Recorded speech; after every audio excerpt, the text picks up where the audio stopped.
그래서 누가복음 매일 성경을 계속 같이 하고 있는데요. 사순절 기간에 제가 누가복음에 관한 설교를 같이 나누려고 합니다. 네, 우리 같이 우리 교회 코어 함께 읽어보겠습니다. 자, 나는 하나님의 사랑받는 자녀입니다. 우리는 하나님 아버지의 아름다운 한 가족입니다. 우리는 아버지의 형상을 닮아가는 자녀들입니다. 우리는 아버지를 기쁘시게 드리는 자녀들입니다. 아멘.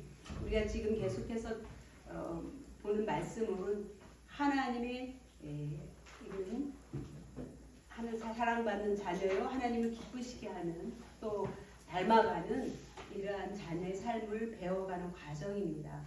그래서 정말 하나님의 자녀로 우리의 삶이 변화되어 가고 있는가, 또 바뀌어 가고 있는가, 이런 목표를 가지고 사실 하나님의 말씀을 듣고 이해가 될 것입니다.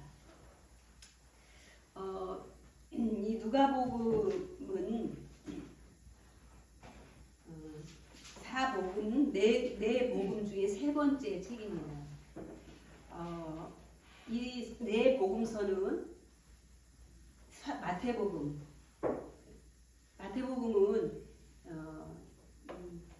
마태, 마가, 누가, 요한 이렇게 네 개 복음서가 있는데 이 복음서는 조금 서로 다른 관점을 가지고 있습니다.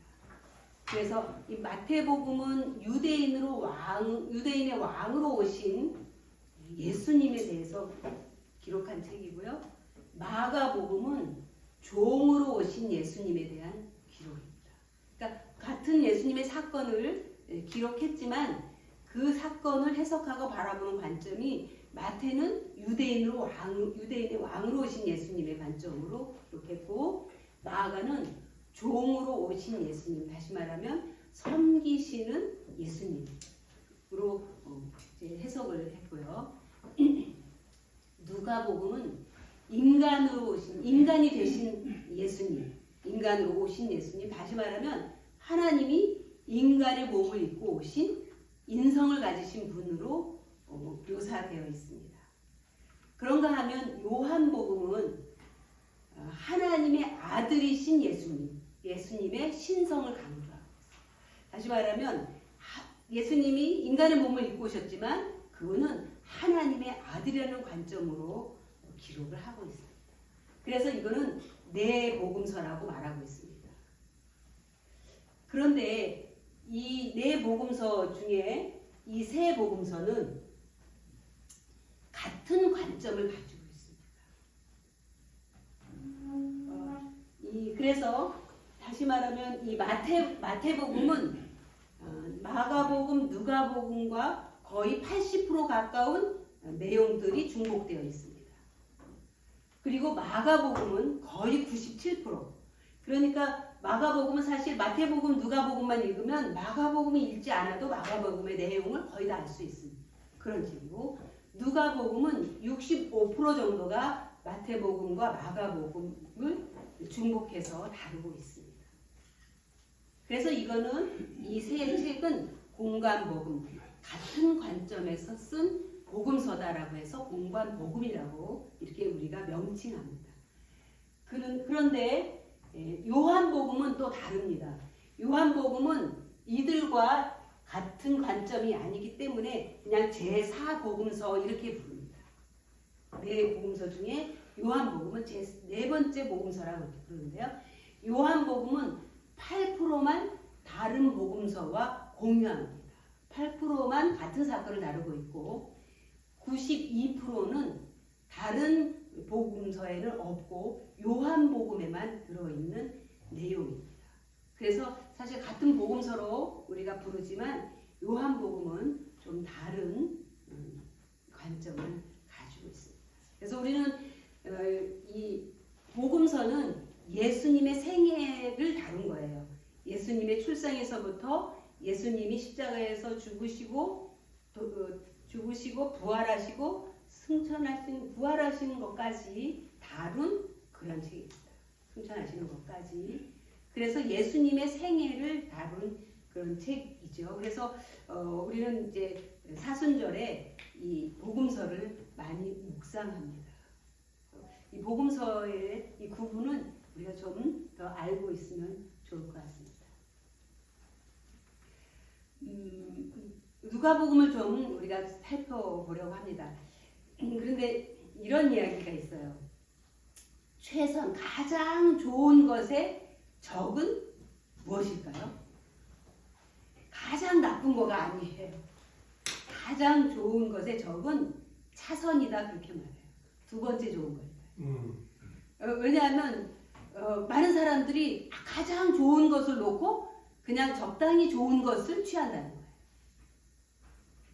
그러니까 그냥 가장 좋은 것은 너무 어렵기 때문에 그냥 거기에 유사한 그 두 번째 좋은 것을 대부분 취하면서 거기에 만족한다는 거예요. 그래서 저는 이제 제가 누가복음 여러분들 다 알고 있는 누가복음을 굳이 왜 이렇게 집중해서 다루는가, 그러면서 이 생각을 했습니다. 우리가 알고 있다는 이 자체가 어쩌면 하나님의 성경 말씀을 읽을 때 가장 큰 적이 될 수 있다. 왜냐하면 내가 알고 있는 선입견으로 들을 때에 이미 이전에 배웠던 기억하고 있는 것으로 생각하고 그 새롭게 배우는 것을 하지 않을 수 있다는 거예요. 그래서 저는 이 시간에 우리가 알고 있던 거는 다 내려놓고 2000년 전으로 우리 같이 돌아가 봅시다. 우리 2000년 전에 누가가 이 복음서를 쓸 때에 그 시대의 환경으로 우리 같이 가서 누가와 함께 누가가 쓴 이 글 속에 우리가 함께 들어가서 새롭게 이 의미를 같이 살펴보면 좋겠다는 생각이 들었습니다. 아멘. 이 누가복음은 60년대 초반에 기록된 책이에요. 그러니까 예수님이 30년대에 AD 30년대에 돌아가셨잖아요. 그러니까 한 30년 지난 이후에 쓴 책이에요. 이때는 기독교를 아주 심하게 박해했을 때입니다. AD 64년에 네로가 로마 시내에다가 불을 질렀어요. 그러니까 로마 시내가 다 탄 거예요. 그런데 이 불을 질러놓고 그것을 보면서 막 찬양을 하다가 백성들이 원성이 이제 일어나니까 그 범인을 기독교인에게 모는 거예요. 그래서 그 당시에 기독교인을 굉장히 많이 잡아서 죽였어요. 로마 시내에 불을 지렸다는 이유로 박해를 한 거예요. 그 시기입니다. 그 시기에 이 누가복음은 쓰여진 것입니다. 이 기자는 누구냐? 누가겠죠? 왜 기자라고 했나? 저자라고 하지 않고 기자라고 썼습니다. 성경은 저자라고 하지 않습니다. 왜냐하면 저자는 자기의 생각과 의도를 쓰는 자를 저자라고 합니다. 근데 기자는 있는 사실, 어떤 사실을 그것을 기록하여 쓰는 사람입니다. 그래서 성경을 쓰는 사람을 우리가 기자라고 하는데 이유는 성령님께서 주시는 감동으로 주시는 것을 썼기 때문에 자기의 생각을 쓰지 않아서 기자라고 말합니다. 그래서 이것을 쓴 사람은 누가이죠. 누구에게 썼는가? 데오빌로 가카에게 썼습니다. 이 가카라고 하는 크라티스토스라는 이 헬라어는 가장 귀한 자, 고귀한 자라는 뜻을 가지고 있습니다. 이 가카, 이 크라티스토스라는 말은 아무에게나 붙이지 않고 총독에게 붙이는 말, 가장 높은 고위 관직자에게 쓰는데 여기 성경에서는 총독에게 쓴 것입니다. 그래서 여기서 데오빌로 가카, 또 벨릭스 가카, 베스도 가카라고 총독에게 이 크라티스토스라는 이름을 붙여줬어요.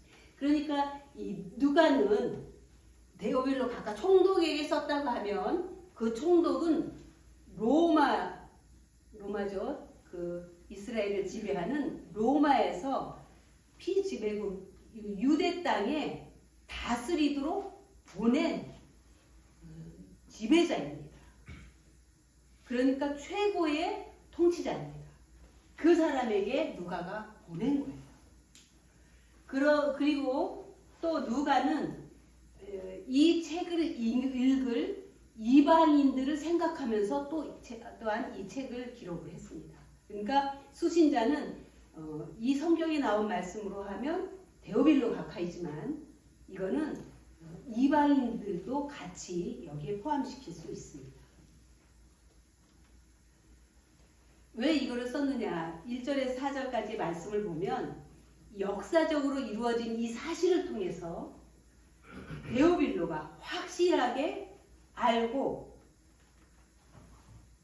믿게 하기 위해서 쓴 것입니다. 다시 말하면 데오빌로 아니면 우리 이방인, 우리들이 이 누가가 쓴 이 사실을, 이 기록을 읽고 우리의 믿음을 확실하게 하고 분명한 믿음을 갖게 하기 위해서 이거를 썼다고 하는 것입니다. 좀 더 우리가 살펴보도록 하겠습니다. 이 누가는 아주 헬라어의 탁월한 이방인 외과 의사입니다. 여기에서 의사라고 하는 것은 다른 책에서 의사라고 명칭을 했습니다. 그래서 누가는 의사인데 외과 의사입니다. 이 누가가 쓴 이 누가복음과 또 하나의 책이 있죠. 누가가 쓴 누굴까요? 뭘까요? 사도행전도 누가가 썼습니다. 그래서 누가복음은 전편, 사도행전은 후편 이렇게 분류하기도 합니다. 다시 말하면 누가복음에 이어서 사도행전을 썼다는 것입니다. 하나의 책으로 볼 수 있는데 둘로 나눠서 책으로 만들었다는 것입니다.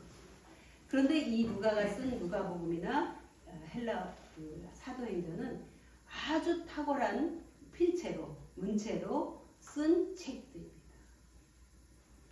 그리고 이 성경을 기록한 사람 중에 유일하게 누가만 이방인입니다.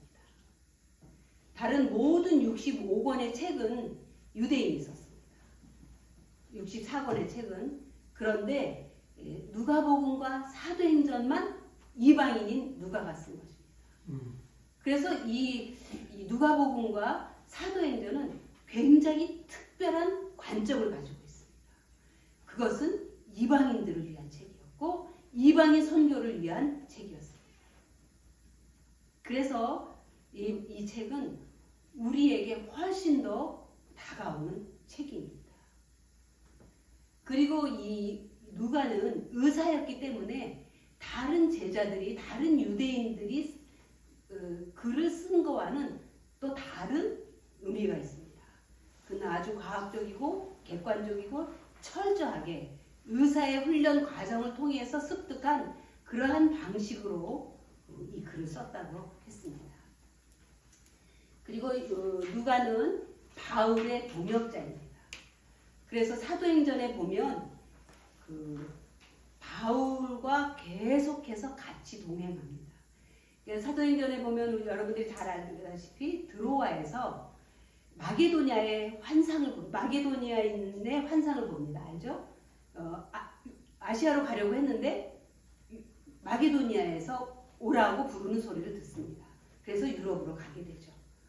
그 드로아의 사건 이후에 이 사도행전은 바울이 주어로 되어 있다가 그 다음부터는 항상 우리라는 말로 기록이 되어 있습니다. 다시 말하면 그 드로아의 사건 이후에 누가는 바울과 동행했다는 얘기입니다. 그래서 바울과 항상 함께 다니면서 바울의 행적을, 바울의 하는 선교의 모든 과정을 기록한 거예요. 그래서 어쩌면 누가는 드로아 출신의 의사일 것이다라는 그런 추측도 있습니다. 어쨌든 그 이후에 바울과 함께 다녔는데 여러분 사도행전을 보면 알듯이 이 바울은 이방인들에게 복음을 전하다가 수도 없이 매를 맞고 죽을 상황을 여러 번 겪습니다. 근데 그때에 항상 옆에서 외과 의사인 누가가 바울을 치료하면서 그의 주치의로 이 바울의 건강을 돌봤던 사람입니다. 그리고 마지막까지 바울이 순교하기까지 그 옆에서 지켰던, 마지막을 같이 동행했던 그러한 사람입니다. 또 누가복음의 이런 그 정신과 관점을 보면 철저히 이방인 중심입니다. 그 이방인 중심적이라고 하는 것은 그 유대 누가가 의사로서 그들을 치료하면서 사람들을 치료하면서 이 인간적인 면을 굉장히 부각을 시킵니다. 그래서 누가복음을 보면 한 사람 한 사람의 사건에 대해서 아주 세심하게 기록한 것을 볼 수 있습니다. 그냥 다른 복음서에서는 한 사람의 그냥 개체로 이렇게 표현을 했지만 누가복음에 대해서는 그가 외동딸이었다, 외동아들이었다라고 해서 그 사람의 그 인간적인 그런 그 모습을 더 구체적으로 묘사한 것을 볼 수 있습니다. 왜냐하면 누가는 사람들을 치료하면서 그의 인간적인 형편을 더 많이 이해하고 그것에 그 의미를 더 두었던 사람입니다. 그리고 또한 그들은 유대인들이 그 영원한 하나님의 나라를 갈망하고 자기들이 선민으로 그 하나님의 나라에 들어갈 것을 믿음으로 바라본 민족이라면 이방인들은 오히려 그 유대인들보다 훨씬 더 갈급하게 영적인 필요와 또 구원의 필요를 느꼈다는 것을 이 누가는 알았습니다.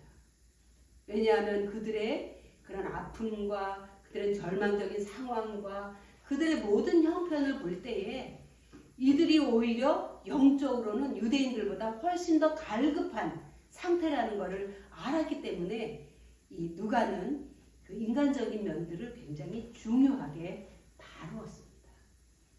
그리고 그는 특히 이방인들의 형편을 더 연민을 가지고 보았던 것입니다. 그래서 누가복음은 사도행전과 함께 이방인 선교에 강력한 도구가 되지요. 특히 가난하고 소외된 자에 대한 복음을 굉장히 강조합니다. 그 누가복음에 보면 진짜 이분은 독특하네라고 하는. 특별히 그는 가난한 자들에 대해서 많이 다뤘어요. 이 마태복음에서는 심령이 가난한 자 이렇게 표현을 하지만 누가복음에서는 그냥 가난한 자. 그리고 또 이 눌린 자, 포로된 자, 아주 소외된 다양한 형태의 삶을 가진 사람들을 표현을 했고 그들에 다루었습니다. 그리고 그들에게 얼마나 이 복음이 필요한지를 부각을 시키고 강조를 했습니다. 그래서 누가복음의 주제는 온 세상의 구주인 것입니다. 유대인들만이 아니고 하나님을 섬기는 자들만이 아니고 또 어떤 특수한 계층만이 아니고 가난한 자나 부한 자나 유대인이나 이방인이나 여자나 남자나 구별 없이 온 세계에 구주가 필요하다. 여기 생각해 보십시오. 그 2000년 전에 그 유대 땅에 또 이방 땅에 그 수많은 사람들이 궁핍하고 핍박을 받고 압제를 당하고 로마의 그런 압력 속에 가난한 삶을 살아가고 있었습니다. 이들에게 유일한 소망이 무엇일까요?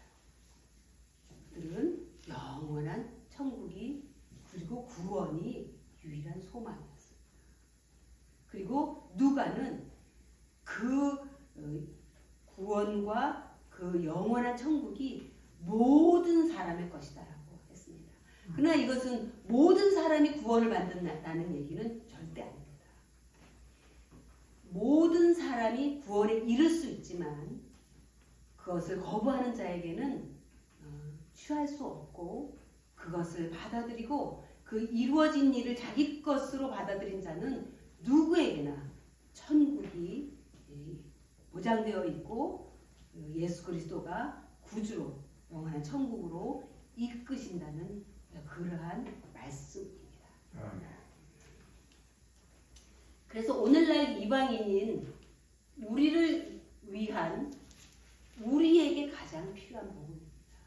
여기 데오빌로 어떤 분들은 데오빌로가 가상의 인물일 수 있다라고 얘기도 하지만 여기에 보면 각하라는 이름이 붙은 걸 보면 그는 실제 인물입니다. 그러나 이것은 모든 후대에 이 글을 읽는 사람들을 위한 책인데 특히 우리는 모두 다 이방인이 아니겠습니까? 여러분 이 유대인들이 이방인을 보는 눈은 무엇이냐? 전에도 얘기했듯이 이방인들은 하나님께서 지옥불을 활활 타오르게 하기 위해서 땔감으로 만든 존재라고 합니다. 이게 참 상상이 안 되죠. 그런데 누가는 그런 자들에게 예수 그리스도가 구주로 오셨다는 것입니다. 그런 자들도 영원한 천국에 갈 수 있다는 것입니다. 또 하나 유대인들이 이방인을 보는 관점은 이방인들은 유대인들의 노예로 그들의 종으로 하나님이 만드셨는데 왜 사람의 모양으로 만들었느냐? 유대인들이 그들을 부릴 때에 불쾌감을 없애주기 위해서 사람의 모양으로 종이 되게 만들었다. 참 요즘의 관점으로 보면 정말 있을 수 없는 생각이죠. 그러나 어쨌든 유대인들은 그 정도로 선민의식을 가졌고 그 선민 이외의 모든 민족에 대해서는 이렇게 혐오하고 그들을 저주하는 그러한 관점을 그 시기에 그러한 관점에서 누가가 이방인들을 위한 복음을 썼다는 것은 얼마나 진짜 복음이 아닐 수 없습니다. 그리고 그게 바로 우리를 위해서 쓰여진 복음이라는 것이죠. 그래서 이 누가는 이 소조라고 하는 헬라어를 많이 사용했습니다. 왜냐하면 그는 의사이기 때문에 이 소조라는 말을 썼는데 이 말은 병을 고치다라는 뜻이에요. 근데 우리나라 말이나 영어는 병을 고치다라는 말과 구원을 받다라는 말이 구분이 되어 있어요. 그런데 이 헬라어는 이 소조라는 이 단어 안에 병을 고치다라는 의미와 구원을 받다라는 의미가 하나의 의미로 들어있어요. 두 뜻이 같이 들어있어요. 그러니까 병을 고치는 것과 구원받는 것과 같은 의미로 해석이 되어 있어서 이 헬라어 이 말을 누가는 쓰기를 좋아했습니다.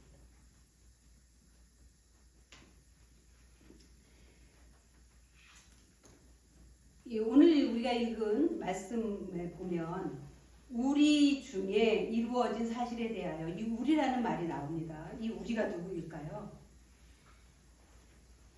우리라고 하는 말은 예수님과 함께 생활하고 그의 사역과 가르침을 목도한 제자들. 그리고 예수님의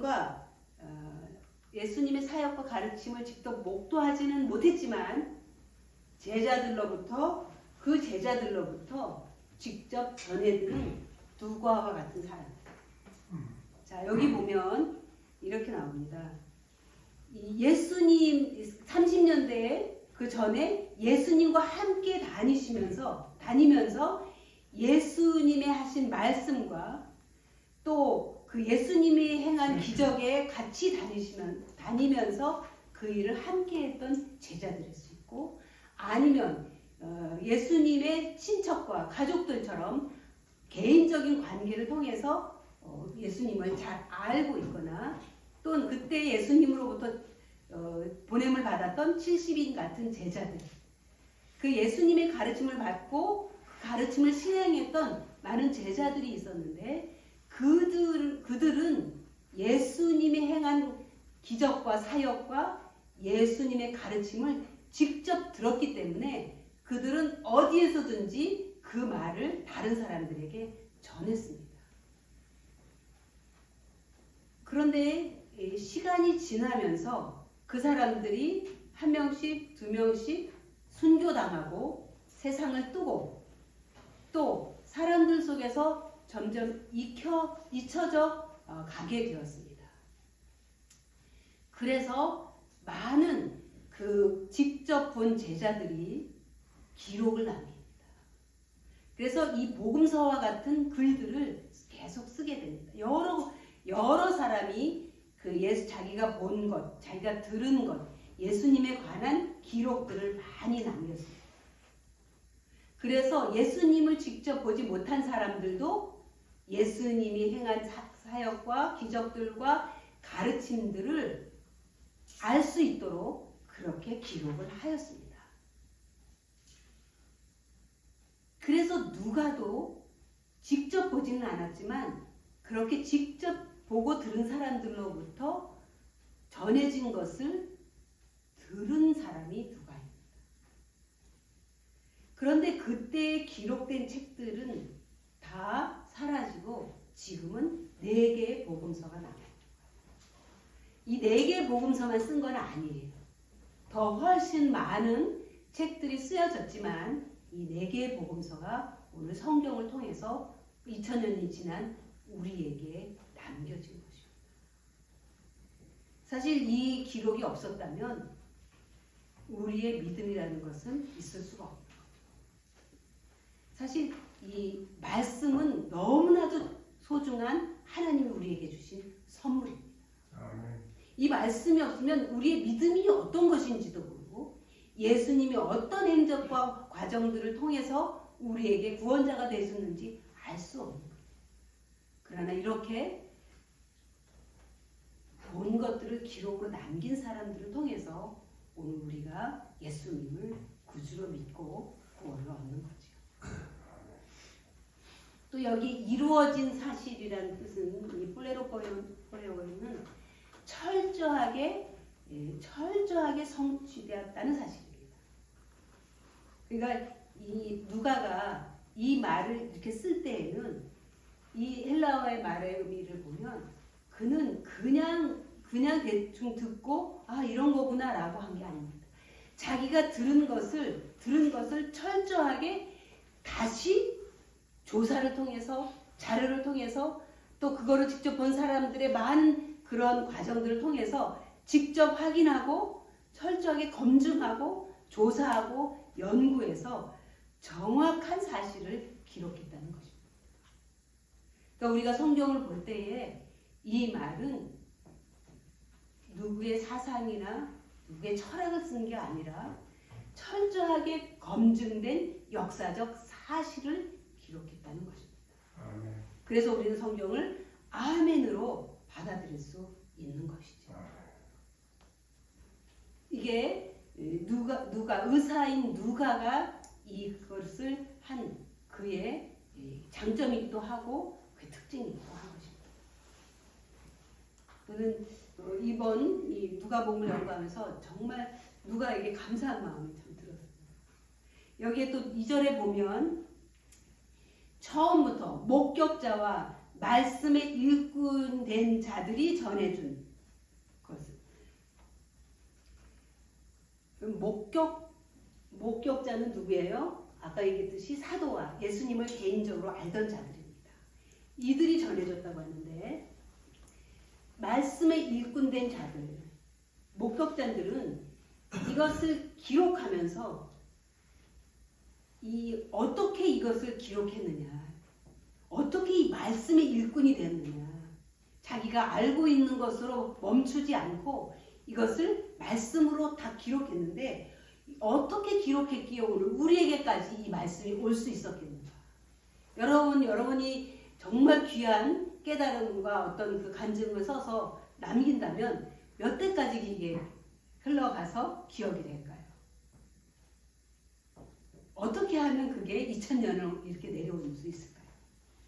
이 일꾼이라는 것은 이 뜻은 히페르테스라는 이 헬라어는 종, 아랫사람의 뜻입니다.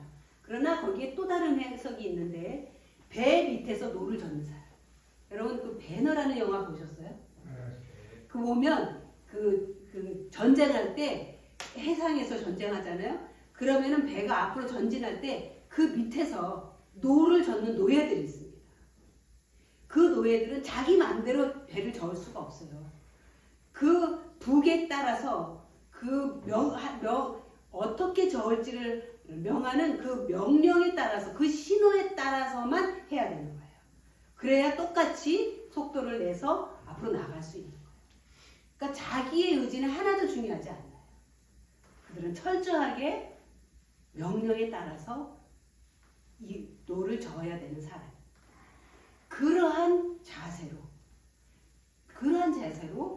이 글을 썼다는 것입니다. 오직 말씀이 명령하는 것에 순종해서 썼다는 것입니다. 원래 하나로 올라가야 되는데 이렇게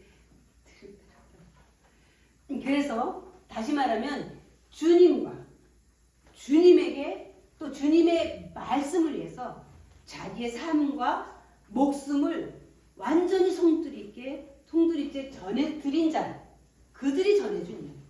그들은 이 말씀을 전하기 위해서 자기의 목숨까지도 자기의 삶의 모든 것을 송두리째 하나님께 드려서 전했다는 거예요.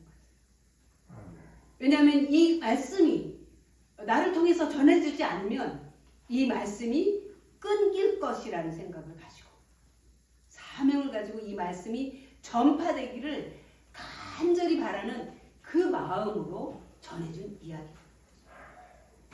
오늘 우리는 말씀을 사실은 받은 자들입니다. 이 당시에는 이 글이 없어서 누가는 그들의 전해준 것을 들었지만 이제 우리는 누가가 그들의 말씀을 받은 것처럼 오늘 우리는 성경 말씀을 통해서 이거를 내가 받았습니다.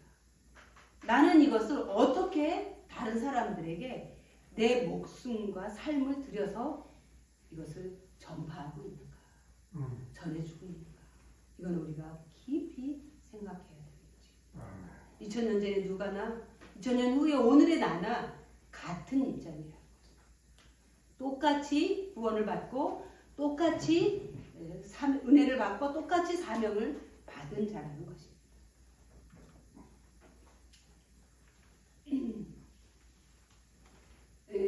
이 말씀은 이 사실, 이 말씀은 하나의 이론이나 사상 혹은 철학이나 종교가 아니라 이것은 실제로 일어난 일에 대한 이야기입니다. 여러분 이게 굉장히 중요한데요. 지금의 신학자들의 어떤 분이 쓴 10명의 7명은 동정녀 마리아 탄생을 믿지 않는다. 신학자들이, 성경학자들이.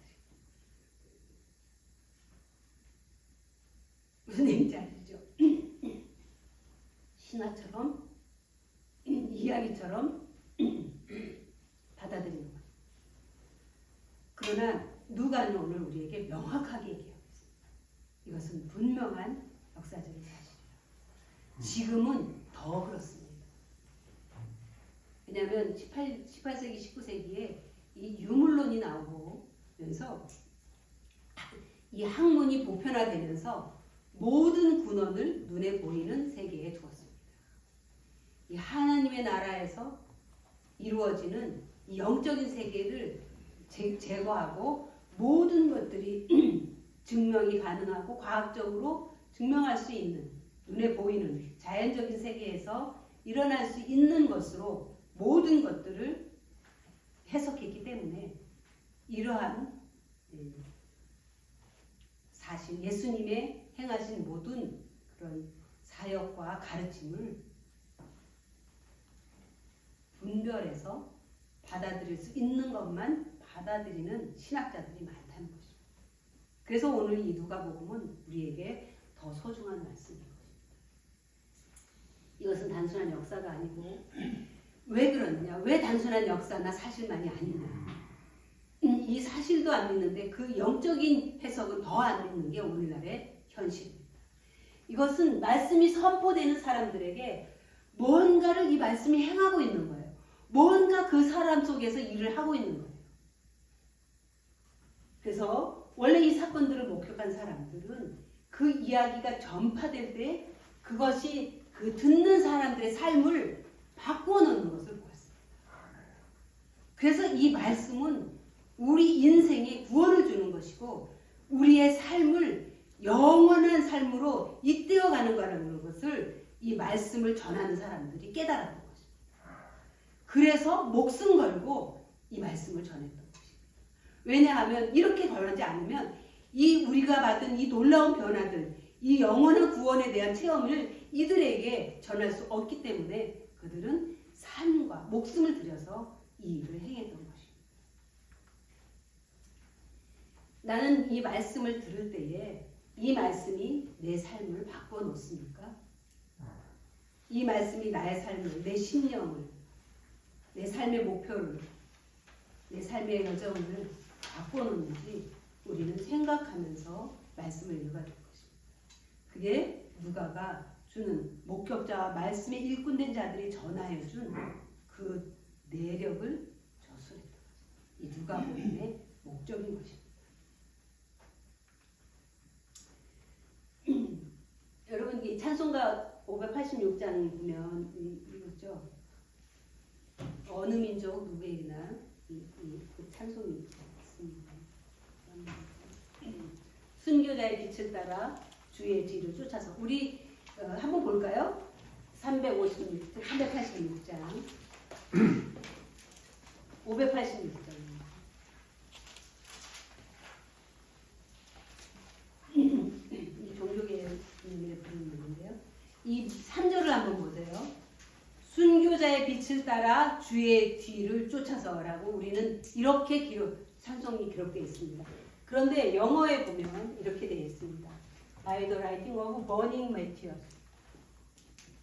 불에 타고 있는 순교자들의 빛을 따라 우리가 영원한 천국을 향해서 가는데 그 길이 어둡고 깜깜해요. 그 길을 잘 알 수 없을 때, 찾을 수 없을 때 불에 타고 있는 순교자들. 여러분들 이 60년대 초대교회 때에 이 로마 정권은 기독교인들을 잡아서 죽여서 순교를 시켰는데 어떻게 했느냐? 길이 어두우니까 그 사람을 불을 태워서 가로등처럼 길거리에 세워놓습니다. 그리고 그를 태워서 불을 밝힙니다. 그러니까 가로등의 불빛이 아니고 사람이 타는 불빛에 길을 보입니다. 그러니까 예수님에게 모든 목숨을, 예수님의 말씀을 전하는 일에 모든 목숨과 삶을 던진 그 순교자들이 순교하면서 불에 타는 불에 타고 있는 그 빛을 따라서 우리가 영원한 천국으로 간다는 것입니다. 얼마나 치열한 복음에 대한 헌신입니다. 우리가 가는 길이 얼마나 큰 대가를 치르고 우리가 가는 길이야. 그 순교자들의 불에 타는 그 순교가 있었기 때문에 오늘 우리는 천국 가는 길을 밝히 보고 갈 수 있다는 것입니다. 아멘. 그 다음에 그 두 번째 구절에 보면 십자가를 등에 지고 암만 향해 가리라. 우리는 그렇게 써있는데 영어에서는 이렇게 써있습니다. Jesus breathing with I tread. 예수님의 피 묻은 발자국을 따라서 나는 걷습니다. 예수님이 골고다 언덕을 십자가를 지시고 걸어가실 때에 그 채찍 맞은 그것으로 인해서 발자국에 피나는 발자국을 걸어갔는데 나는 그 예수님의 피 묻은 발자국을 그 길을 따라서 나는 천국으로 갑니다. 우리가 가는 길은 대가 없이 가는 길이 절대로 아닙니다. 우리가 하나님의 말씀을 읽으면서 좋은 말씀이지, 그래 나도 이렇게 하면 좋은데 육신이 약하여 라고 말하면서 머무적거릴 수 있는 그 복음이 아니라 오늘 누가는 우리에게 그렇게 가르치고 있습니다. 우리는 누군가의 불타는 순교의 그 빛을 보고 우리는 어두운 길을 가고 예수님의 그 피 묻은 그 발자취를 볼 수 있기에 그 길이 있기에 우리는 그 길을 가는 거죠. 아멘. 이것은 나에게 멈추라고 주님이 비춰준 순교자들의 빛이 아니고 주님의 발자취가 아니라는 거죠. 누군가가 이 길을 나를 통해서 다시 갈 수 있도록 이 복음에 대해서 말씀에 대해서 헌신하라는 것입니다.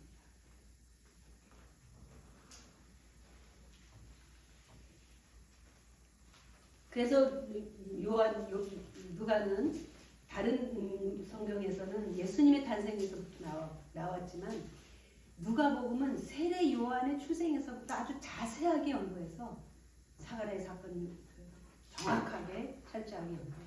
왜냐하면 자기가 전하는 이 말이 적어도 총독에게 정확하게 전달될 수 있는 사명을 가지고 있기 때문에. 그래서 누가 예수님에 관한 글을 쓰기 위해서 많은 자료를 섭렵하고 열심히 준비했다는 그런 의미.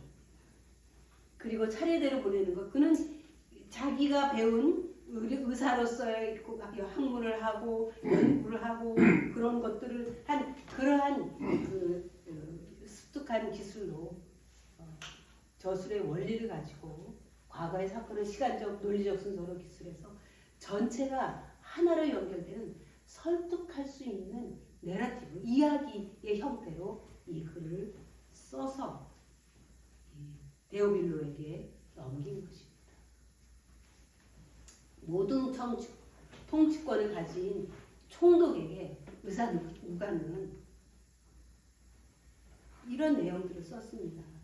예수 그리스도가 이 땅에 어떻게 오셨고 어떤 모습으로 오셨고 그가 오셔서 어떤 일을 하셨고 그가 어떤 말씀을 사람들에게 전했고 어떤 사람들이 그분을 따랐고 또 어떤 사람들이 그를 반대했고 그가 어떻게 반대하는 자들을 통해서 죽임을 당했는지 그리고 그 후에 어떤 일이 일어났는지 등등의 이야기들을 누가는 자세하게 기록하여 총독에게 보낸 것입니다.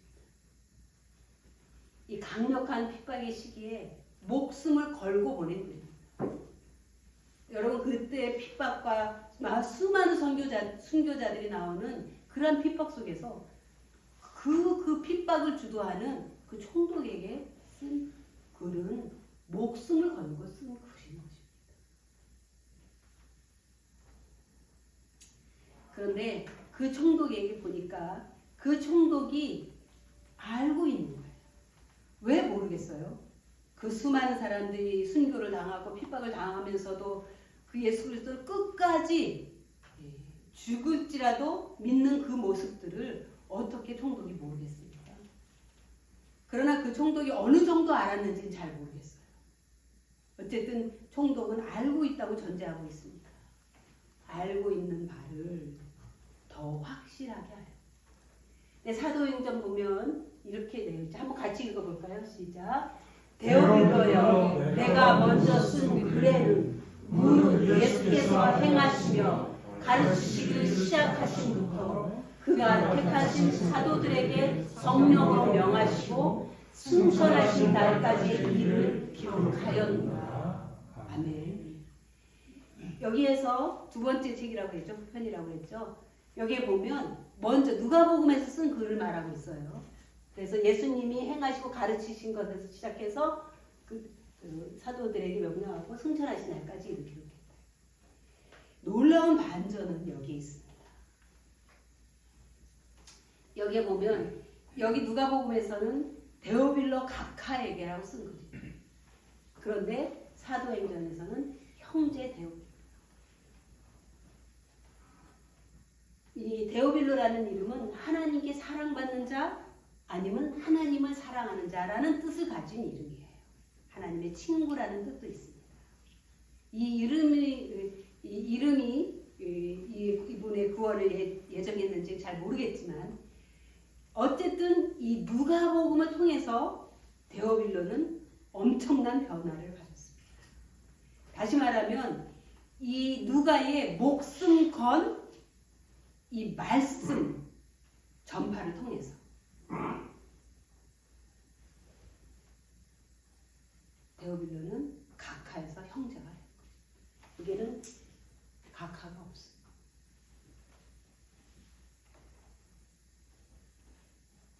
그렇다면 내가 써서 보낼 데오빌로는 누구인가? 내가 글을 써서 복음을 써서 내가 본 것을 써서 내가 경험한 것을 써서 보낼 나의 데오빌로는 누구인가? 나는 예수님의 행적을 본 목격자입니까? 아멘입니다. 우리는 성령님을 통해서 예수님을 봤습니다. 2000년 전에 성령님이 오시기 전에는 그들은 예수님을 알 수 없었습니다.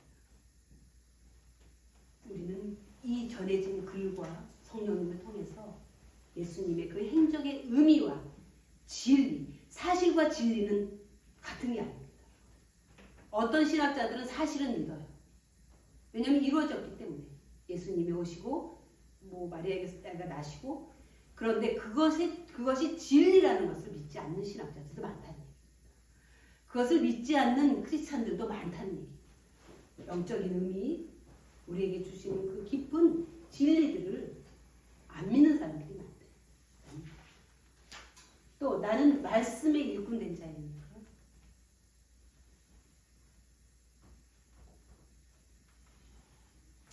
나는 내 삶이 편지가 되고 복음이 되고 있습니까?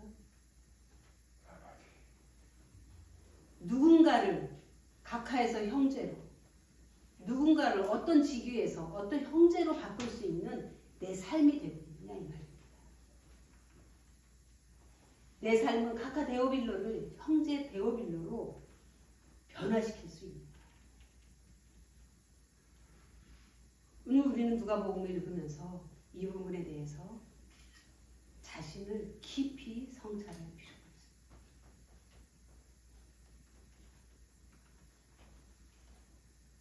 우리 중에 이루어진 사실인데요. 이게 마지막, 이게 핵심입니다.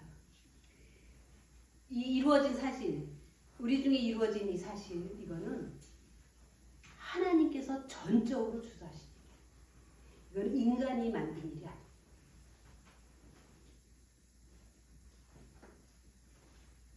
하나님께서 어느 날, 어느 시점에 이 일을 이루어진 것입니다. 두 번째는 하나님의 나라의 초자연적인 것, 하나님의 영적인 세계, 하나님 나라의 영적인 세계의 그 초자연적인 일들이 이 땅, 우리가 살아가는 이 땅, 다시 말하면 이 자연 세계에 들어와서 이루어집니다. 그래서 이거는 우리의 손을 떠납니다. 이거는 전적으로 하나님의 영. 하나님이 일방적으로 우리를 구원하기 위해서 행하신 일들입니다. 그리고 이것은 성령님의 도우심으로만 깨달을 수 있는 진리. 아멘. 우리의 이성과 우리의 경험으로 깨달을 수 있는 진리가 아닙니다. 이 깊은 보이지 않는 초자연적인 세계의 영적인 세계의 그 놀라운 진리들은 성령님의 도우심만 통해서입니다. 그리고 기도와 믿음과 은혜로 만날 수 있는 세계입니다. 우리의 그 어떤 노력으로 될 수 있는 것이 아니라 기도와 믿음과 은혜로, 이 모든 일들은 은혜로 된 일. 우리에게 이 모든 일들이 구원과 영원한 생명으로 이어지는 일은 오직 은혜입니다. 그래서 다음 시간에는 오직 은혜로 이루어지는 일에 대해서 함께 나누고 싶습니다. 믿음으로 구원을 받는 게 아닙니다. 믿음을 통해서 구원을 받는 거예요. 우리의 믿음이 있기 때문에 구원을 받는 게 아니라 그 믿음도 은혜라는 것입니다. 그래서 우리가 할 수 있는 일은 없어요. 주님의 은혜로 우리에게 주어지는 것입니다. 그래서 그분에게 모든 주도권을 넘기고 나에게 행하신 그 일들이 왜 그런 일을 하셨고 그 일들은 나를 어떻게 변화시켜서 어떻게 살아가게 하고자 그리고 어떻게 이 일을 이어가게 하고자 하는지를 생각하면서 이 누가복음을 묵상하고 오늘 읽은 이 세 절을 깊이 생각해야 되는 것입니다. 사실 이 뒤에 이 초자연적으로 이루어진 일들이라고 설명하는 것은 누가복음 1장 2절에 보면 4개의 초자연적인 일들이 일어납니다. 그건 사가라에게 천사 가브리엘이 나타나서 아들이 태어날 걸 얘기한 것과 그 다음에 마리아에게 나타나서 하나님의 아들이 구세주가 태어날 것을 얘기한 것과 그 다음에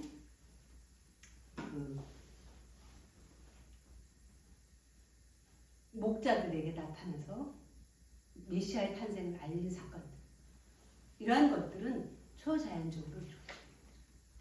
사람이 만들 수 없는. 그래서 이 누가복음 읽으면서 오늘 읽은 이 같이 나눈 이 말씀들을 기억하시면서 이 누가복음을 한 절 한 절 읽으실 때 그냥 기록한 게 아니구나. 정말 철저하게 하나님의 말씀을 가장 책임 있게 전하기 위해서 얼마나 이 누가는 기도를 굉장히 강조한 사람입니다. 누가는 기도의 사람이었습니다. 기도하면서 이 하나님의 그 은혜를 의지하면서 이 한 구절 한 구절을 써 나아갈 때 얼마나 피땀 흘리는 그 순교의 마음으로 이 목숨을 바쳐서 그 목숨의 위험을 감수하고 이 말씀을 썼는지 생각하면서 한 구절 한 구절 읽어 나아갈 때 우리에게 놀라운 하나님의 은혜가 있을 것입니다. 아멘. 기도하겠습니다. 주님 감사합니다. 누가를 통해서 이 누가복음을 통해서 우리에게 이루어진 이 정확한 사실 그리고 이 사실이 오늘 우리에게까지 오기까지 얼마나 많은 헌신된 말씀의 일꾼된 자들 목격자들을 통해서 그 얼마나 수많은 목숨을 대가로 해서 나에게 온 것인지 생각해 볼 때 주님 감사한 것 외에는 더 드릴 말씀이 없습니다. 주님 누가복음 읽어할 때마다 이 목숨을 바쳐서 쓴 이 글을 생명처럼 받아들일 수 있게 하여 주시고 이 말씀을 통해서 내가 어떻게 살아야 되는지 분명한 하나님의 음성을 듣는 우리 교회 교우들이 다 되게 하여 주옵소서. 예수님의 이름으로 기도드립니다.